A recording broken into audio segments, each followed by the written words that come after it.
उत्तर प्रदेश स्थित अयोध्या में मिल्कीपुर विधानसभा सीट पर उपचुनाव के लिए मतदान संपन्न हो गए और अब नतीजों का इंतजार है। इस सीट पर नतीजे 8 फरवरी को आएंगे। इससे पहले समाजवादी पार्टी के मुखिया और यूपी के पूर्व सीएम अखिलेश यादव ने भारत निर्वाचन आयोग को लेकर विवादित टिप्पणी की है। अखिलेश यादव ने कहा कि चुनाव आयोग मर गया है, सफेद कपड़ा हमें भेंट करना पड़ेगा।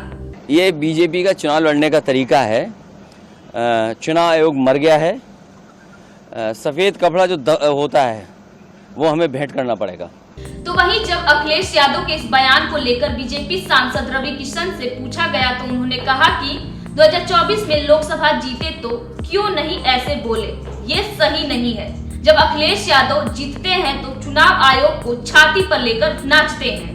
हालांकि मिल्कीपुर के मुद्दे पर ही नगीना सांसद चंद्रशेखर आजाद ने भी प्रतिक्रिया दी है और बीजेपी को घेरा है। उन्होंने कहा कि मिल्कीपुर में भाजपा ने लोकतंत्र का गला घोटा है। चंद्रशेखर आजाद ने ईवीएम को लेकर आगे क्या कुछ कहा, देखिए। लोकतंत्र का गला घोटा है। जिस तरह सरकारी मशीनरी ने सत्ता के आगे नतमस्तक होकर वोट को प्रभावित करने का, वोट में देरी कराने का, वोट को रोकने का, लोगों को धमकाने का, लोगों के मत को उनका प्रयोग न करने देने का जिस तरह का जो है पाप भारतीय जनता पार्टी की उत्तर प्रदेश की सरकार ने किया है, सिर्फ अपनी वाहवाही करने के लिए, ये अपराध है। आज सत्ता में बैठ के उत्तर प्रदेश की सरकार ये सोच रही कभी वो सत्ता से जाएगी नहीं। तो जिस तरह वो लोकतंत्र की हत्या कर रहे हैं, जनता उनको आने वाले समय में जवाब से देगी। और मिल्कीपुर में भी इतने उसके बाद भी हो सकता है कि परिणाम भाजपा को सबक सिखाने वाले हो। आपको बता दें कि बीते दिन मिल्कीपुर सीट पर उपचुनाव करवाया गया, जहां लगातार सपा और बीजेपी की तरफ से एक दूसरे पर वोटों को लेकर धांधली का आरोप लगाया गया।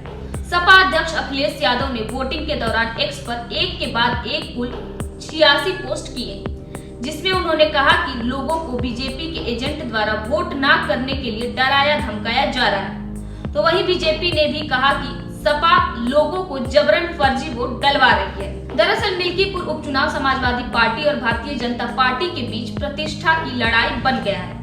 यह सीट राजनीतिक रूप से महत्वपूर्ण अयोध्या जिले का हिस्सा है। पिछले साल के लोकसभा चुनाव में फैजाबाद लोकसभा सीट जीतने के बाद सपा सांसद अवधेश प्रसाद द्वारा सीट खाली करने के बाद उपचुनाव की जरूरत पड़ी।